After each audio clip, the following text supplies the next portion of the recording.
salam sehat, salam sejahtera bagi kita semuanya. Pada kesempatan kali ini, kami kelompok 5 ingin mempresentasikan hasil diskusi kelompok kami yang berjudul Fungsi Manusia dalam Kaitannya dengan Pembangunan dengan dosen pengampu Ibu Rohani SPD MSI, mata kuliah Geografi Manusia, jurusan Pendidikan Geografi, Fakultas Ilmu Sosial, Universitas Negeri Medan, tahun 2021. Ada pepatah yang mengatakan, tak kenal maka tak sayang. Oleh sebab itu, izinkan kami memperkenalkan diri kami terlebih dahulu. Perkenalkan, nama saya Edoi Nenggolan dengan NIM 32131131004. Halo, nama saya Asnimat Duha, NIM 32121311005. Halo teman-teman, saya Nindya Syifa Putri dengan NIM 321131021. Baiklah, kami akan mempresentasikan hasil diskusi kelompok kami yang dimulai oleh saya sendiri. A. Fungsi dan tugas manusia dalam aspek kehidupan. Yang pertama, pada bidang pemerintahan. Manusia berfungsi sebagai pengatur dan pengemban tugas-tugas negara serta melakukan koordinasi di bidang perencanaan pembangunan dalam konteks pengembangan kualitas sumber daya manusia, kesehatan, agama, pendidikan, dan lain sebagainya. Pada bidang pemerintahan ini, contoh yang dapat kita lihat adalah mulai dari tingkat presiden sampai tingkat RT maupun RW. Nah, mereka ini, para pemerintah ini, menerima tugas yang sudah dipercayakan oleh negara untuk mengelola segala sumber daya manusia yang ada di negara kita, negara Republik Indonesia. Sehingga setiap sumber daya manusia yang ada dapat dikelola dengan baik sehingga negara kita, negara Republik Indonesia dapat semakin maju. Yang berikutnya pada bidang ekonomi. Pada bidang ekonomi ini dibagi lagi menjadi beberapa bentuk. Yang pertama, manusia sebagai tenaga kerja. Tenaga kerja atau manpower adalah penduduk dalam usia kerja yang berusia 15-64 tahun yang memiliki kemampuan untuk mengeluarkan usaha tiap satuan waktu guna menghasilkan barang atau jasa, baik untuk dirinya sendiri maupun untuk orang lain. Nah, contoh dari manusia sebagai tenaga kerja ini adalah dokter, dosen, perawat, guru, pengusaha, dan lainnya. Mereka ini adalah sebagai tenaga kerja yang dapat menghasilkan barang atau jasa yang berguna bagi masyarakat sekitar. Yang berikutnya adalah manusia sebagai tenaga ahli. Sumber daya manusia bersama-sama dengan teknologi dianggap sebagai keunggulan kompetitif untuk kemakmuran negara, untuk kesejahteraan masyarakat. Nah, menjadikan sumber daya manusia sebagai tenaga ahli dalam mengejar ketertinggalan dari pembangunan ekonomi ini. Nah, contohnya pada bidang tambang.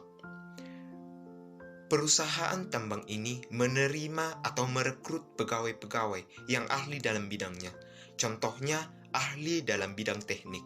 Nah, para pegawai yang direkrut untuk mengelola tambang ini, sehingga tambang ini menghasilkan barang atau jasa yang berguna bagi warga sekitar.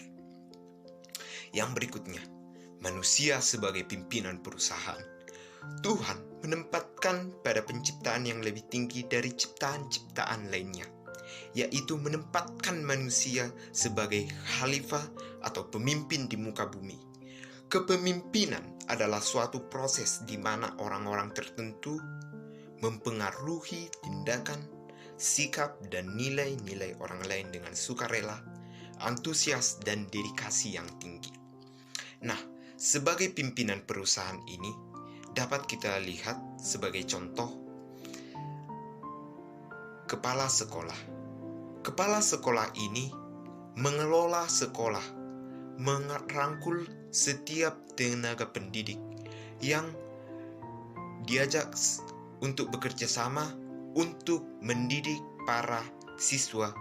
Nah, para siswa ini adalah manusia-manusia yang 5 tahun ke depannya dapat berguna bagi bangsa dan negara kita ini. Yang berikutnya, manusia sebagai tenaga usahawan. Tenaga usahawan adalah setiap orang yang mampu melakukan pekerjaan baik di dalam maupun di luar hubungan kerja secara mandiri guna menghasilkan jasa atau barang untuk memenuhi kebutuhan masyarakat. Sebagai tenaga usahawan, maka sumber daya manusia harus melibatkan dirinya dalam proses produksi.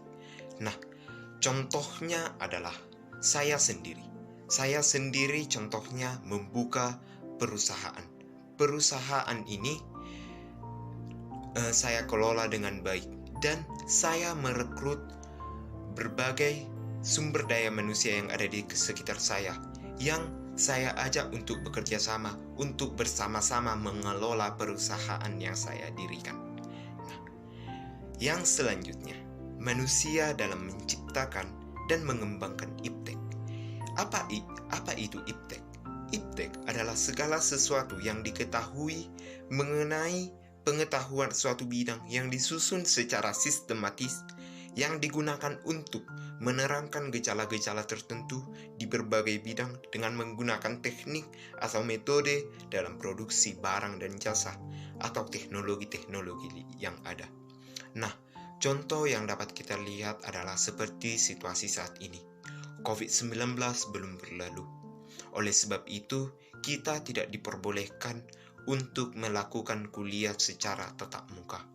Nah, para ahli-ahli IT ini, mereka bekerja sama dalam menciptakan aplikasi yang dapat kita gunakan untuk belajar secara daring. Yang berikutnya, manusia sebagai produsen. Produsen adalah pihak atau pelaku yang melakukan produksi dalam menambah nilai guna suatu barang atau menciptakan barang baru sehingga lebih bermanfaat dalam memenuhi kebutuhan masyarakat. Contoh yang dapat kita lihat di sekitar kita adalah seseorang yang membuka usaha tahu dan tempe. Nah, usaha tahu dan tempe ini dikelola dengan baik. Mereka menghasilkan barang yang baru dari yang sebelumnya kacang, dikelola dengan baik menghasilkan tahu. Tahu dan tempe ini dipergunakan dan dipasarkan bagi masyarakat sehingga barang ini menghasilkan guna bagi masyarakat sekitar sehingga kebutuhan masyarakat tersebut terpenuhi. Yang terakhir, manusia sebagai konsumen. Konsumen adalah setiap orang pemakai barang dan jasa yang tersedia dalam masyarakat baik itu bagi kepentingan diri sendiri maupun keluarga maupun orang lain. Contohnya adalah kita saat ini. Kita memerlukan berbagai teknologi yang ada. Contohnya adalah paket. Paket internet ini kita sangat perlukan untuk melakukan pembelajaran kita yang kita laksanakan secara online. Pada bidang militer, fungsi dan tugas manusia dalam aspek kehidupan di bidang militer ialah manusia berfungsi mempertahankan negara dari berbagai ancaman, di mana contoh ancamannya yaitu aksi terorisme, spionase, sabotase, agresi militer, dan lain-lain. Menjaga keutuhan wilayah negara ini merupakan kewajiban setiap warga negara. Kemudian, pada bidang sosial, tentunya manusia adalah makhluk yang membutuhkan manusia lain. Dengan kata lain, manusia tidak bisa hidup sendiri. Manusia perlu manusia lain untuk meringankan pekerjaan ataupun segala sesuatu yang memberatkan. Karena itulah mengapa bersosialisasi sangat penting. Pada kehidupan sosial tentunya manusia sangat berperan penting. Contohnya saja pada musyawarah mufakat. Butuh manusia lain untuk mendapatkan pendapat dan akan memunculkan keputusan yang telah disetujui bersama. Kemudian, fungsi manusia pada bidang religi yaitu manusia sangat berperan penting dalam bidang religi, karena agama memandang tinggi masalah sumber daya manusia. Ini khususnya yang berkaitan dengan akhlak, sikap, pribadi, etika, dan moral. Zahara Dzafar menyatakan bahwa bila kualitas sumber daya manusia tinggi, yaitu menguasai ilmu dan teknologi, dan mempunyai rasa tanggung jawab terhadap kehidupan manusia dan makhluk hidup lainnya, dan merasa bahwa manusia mempunyai hubungan fungsional dengan sistem sosial, nampaknya ini pembangunan dapat terlaksana dengan baik, seperti yang telah negara-negara maju lakukan, atau seperti yang telah negara-negara maju laksanakan dalam pembangunan bangsa telah berorientasi ke masa depan. Tidak jarang di antara negara-negara yang maju telah berhasil meningkatkan kesejahteraan bangsanya adalah bangsa yang pada mulanya miskin namun memiliki sumber daya manusia yang berkualitas dan beragama. Dalam agama, sosok manusia terdiri dua potensi, yaitu yang harus dibangun, yaitu lahirlah sebagai tubuh itu sendiri dan ruhaniah sebagai pengendali tubuh. Pembangunan manusia dalam agama tentunya harus memperhatikan kedua potensi ini. Jika dilihat dari tujuan pembangunan manusia Indonesia, yaitu menjadikan manusia seutuhnya, maka tujuan tersebut harus memperhatikan kedua potensi tersebut, namun upaya ke arah penyeimbangan pembangunan kedua potensi tersebut selama 32 tahun masa Orde Baru hanya dalam bentuk konsep saja tanpa upaya aplikasi yang sebenarnya. Kemudian, fungsi manusia pada bidang biologis. Pada bidang biologis ini, manusia berperan penting dalam bidang biologis. Manusia adalah makhluk yang mempertahankan dan memperbanyak keturunannya, di mana manusia menghasilkan generasi-generasi yang bisa memajukan kesejahteraan bangsa, berpikir inovatif dan kreatif, serta bisa membangun negara menjadi lebih baik. Kemudian fungsi manusia dalam bidang hukum, di mana kita memahami dan menggunakan peraturan perundangannya yang berlaku, mempertahankan tata tertib hukum yang ada, menegakkan kepastian hukum dalam rangka mendukung terwujudnya Indonesia yang sejahtera, demokratis, dan berkeadilan. Kebijaksanaan pembangunan di bidang hukum dan aparatur diarahkan kepada perbaikan tata kelola pemerintahan yang baik dengan strategi, di mana strateginya itu yang pertama peningkatan efektivitas peraturan perundang-undangan. Nah, yang kedua peningkatan kinerja lembaga di bidang hukum. Nah, yang ketiga peningkatan penghormatan, pemajuan, dan penegakan HAM. Nah, yang keempat peningkatan penyelenggaraan pemerintahan yang bersih dan bebas korupsi, kolusi, dan nepotisme. Kemudian yang kelima, peningkatan kualitas pelayanan publik. Kemudian yang keenam, peningkatan kapasitas dan akuntabilitas kinerja birokrasi. Kemudian yang ketujuh, penetapan atau pemantapan pelaksanaan reformasi birokrasi. Kemudian, dalam pembangunan hukum yang mencakup upaya-upaya pembangunan tatanan hukum haruslah dilakukan secara terus-menerus agar hukum dapat memainkan fungsinya sebagai pedoman dalam bertingkah laku. Dalam praktiknya, mulai muncul tanda-tanda tumbuhnya pengakuan dari pentingnya fungsi hukum dalam pembangunan, menunjukkan bahwa kita tidak dapat menghindari kesan bahwa di tengah-tengah kesibukan tentang pembangunan ini terdapat sesuatu kelesuan atau malaise atau kekurangan percayaan akan hukum dan gunanya dalam masyarakat. Dalam pembangunan, hukum memiliki peranan untuk menjamin bahwa perubahan itu terjadi dengan cara teratur.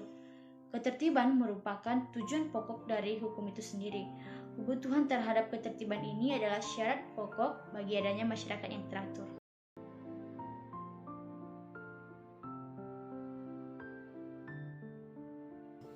Saya akan menjelaskan sifat-sifat manusia.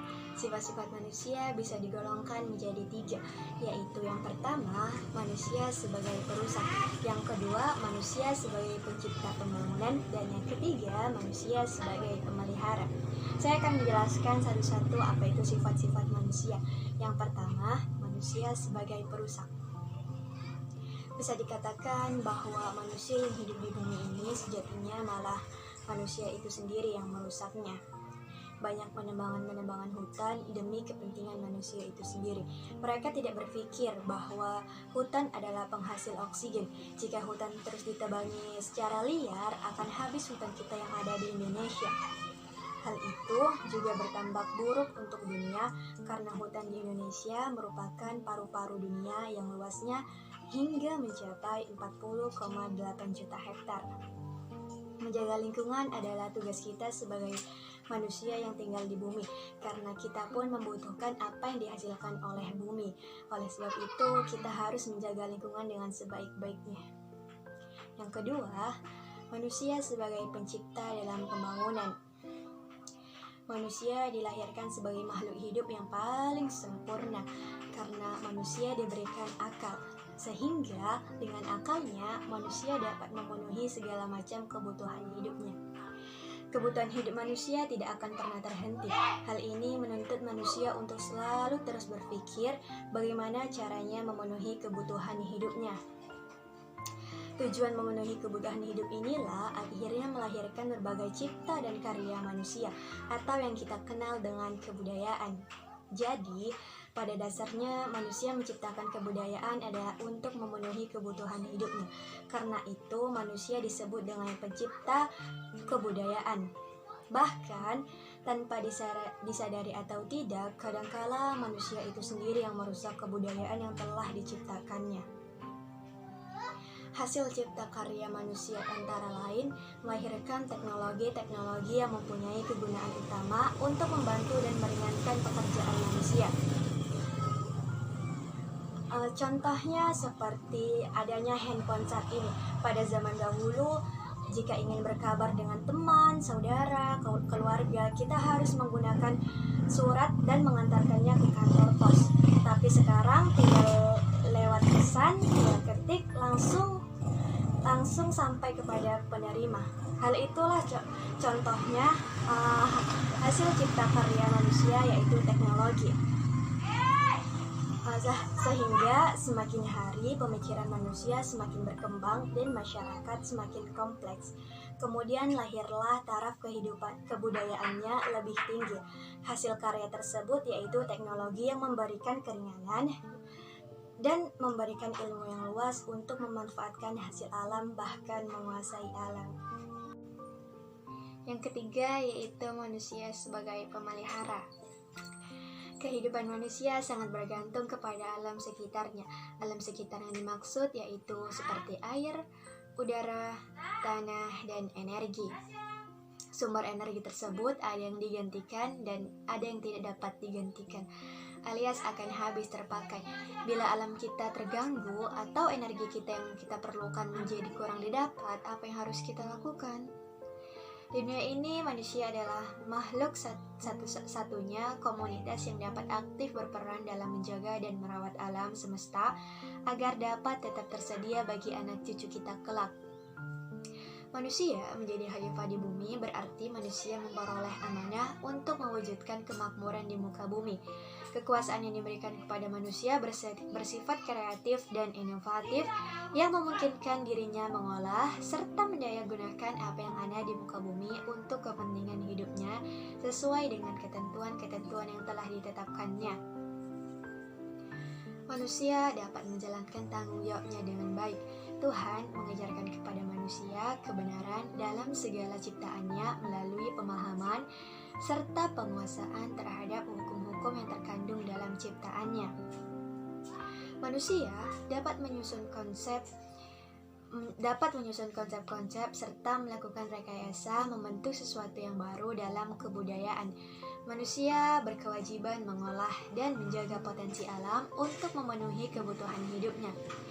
Mengolah potensi alam yang diberikan Tuhan kepada manusia merupakan kewajiban karena tidak semua manusia mempunyai kemampuan untuk menggali potensi alam yang diberikan tersebut.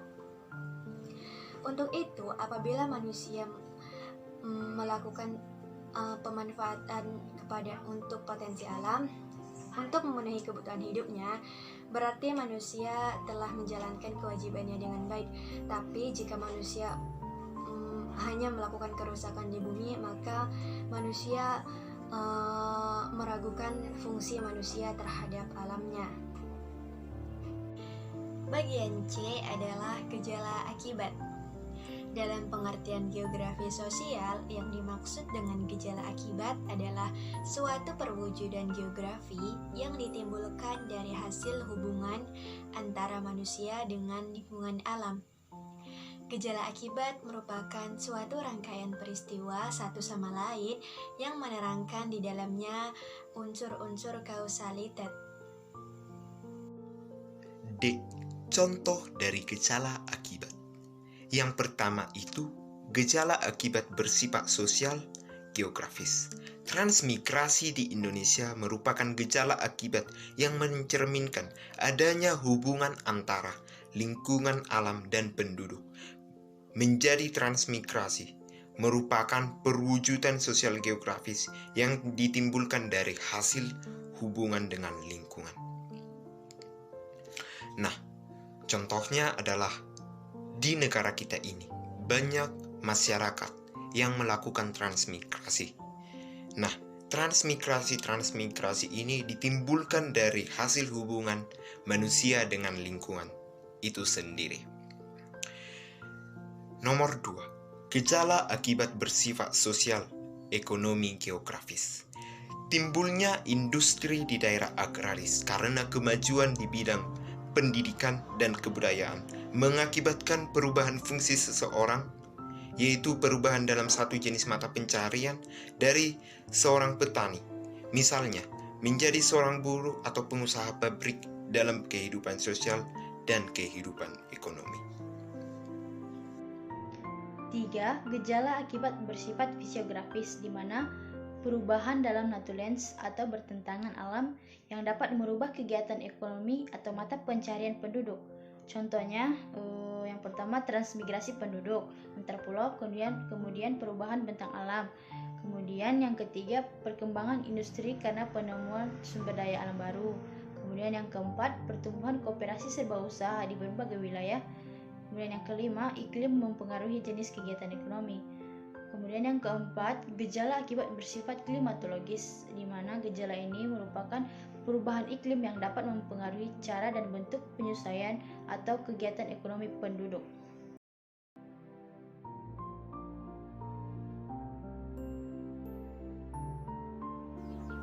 Yang kelima yaitu gejala akibat bersifat oceanografi, yaitu ditemukannya mutiara-mutiara laut yang bisa menimbulkan berdirinya perusahaan-perusahaan mutiara dan para penyelam-penyelam mutiara. Yang keenam yaitu timbulnya suatu koperasi konsumen merupakan suatu usaha bersama untuk masyarakat, yaitu untuk mengurangi kesulitan hidup mereka. Demikianlah presentasi kami yang dapat kami sampaikan, dan terdapat pula kesimpulan yang dapat kita ambil dari makalah kami ini, yaitu bahwa fungsi manusia dalam kaitannya dengan pembangunan mempunyai banyak sekali fungsi dan tugas-tugas tertentu, yaitu dipandang dari segi bidang ekonomi, bidang pemerintahan, bidang militer, bidang sosial, bidang religi, bidang biologis, dan bidang hukum. Dan terdapat pula 3 sifat manusia, yaitu manusia sebagai perusak. Manusia sebagai perusak ini tidak patut kita contoh, karena jika kita terus merusak bumi, maka generasi-generasi yang akan datang kelak tidak akan merasakan kekayaan alam yang ada di Indonesia ini. Yang kedua yaitu manusia sebagai pencipta pembangunan. Nah, manusia sebagai pencipta inilah harus patut kita lakukan, karena kita manusia yang salah satu makhluk yang hanya salah satu makhluk yang diberikan akal. Oleh sebab itu kita harus memanfaatkan akal-akal kita dengan sebaik-baiknya. Yang ketiga yaitu manusia sebagai pemelihara. Nah, manusia sebagai pemelihara inilah yang harus kita lakukan, karena kita harus menjaga bumi dan melestarikan bumi. Kita tidak boleh merusak bumi, karena anak-anak cucu kita harus merasakan kekayaan alam yang ada di Indonesia.